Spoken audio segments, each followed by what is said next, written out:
মালা, চমৎকার তোমার কণ্ঠমালা। একই যুবরাজ, আপনি অসময় এখানে?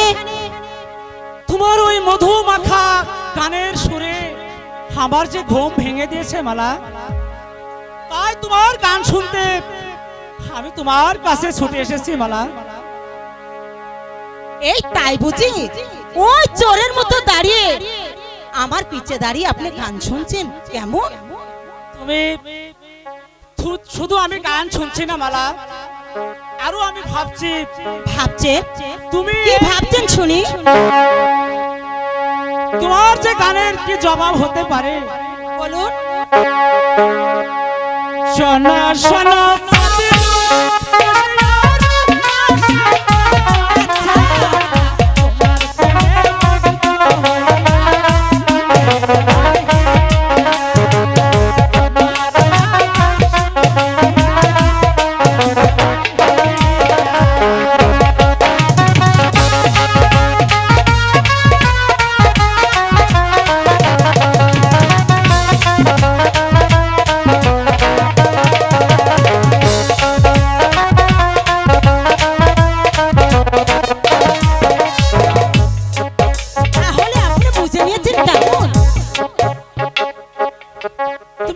সোজা কথাটা বুঝতে পারলে না মালা?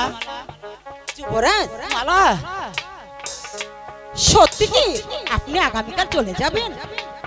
আমি তাই তো ভাবছি মালা। না যুবরাজ, এখন আপনাকে আমি যেতে দিচ্ছি না। আপনাকে আমাদের এই গায়ে আরো কিছুদিন থাকতে হবে যুবরাজ। কেন মালা? কেন জবাব আমি দিতে পারছি না, তবে আপনাকে ছেড়ে দিতে আমার মন কিছুতেই চাইছে না যুবরাজ।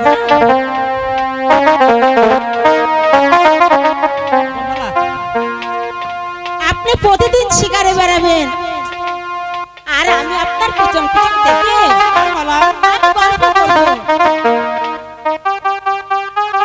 আর আপনি বিকালে পদ্মপুকুর ঘাটে বসে পদ্ম করে উপভোগ করবেন আর আমি আপনার পিছনে থেকে কাজের সহযোগিতা করব।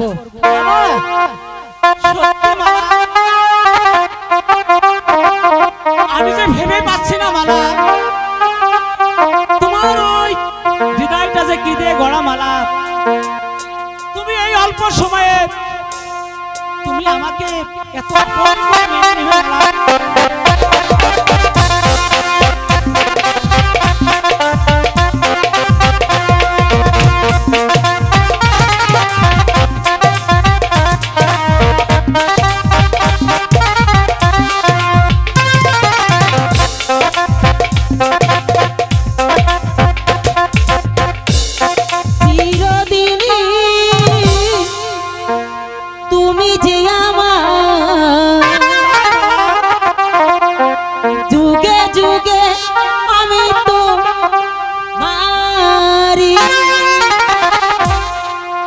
চিরদিন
আমাকে পাগল করে তুলেছে মালা।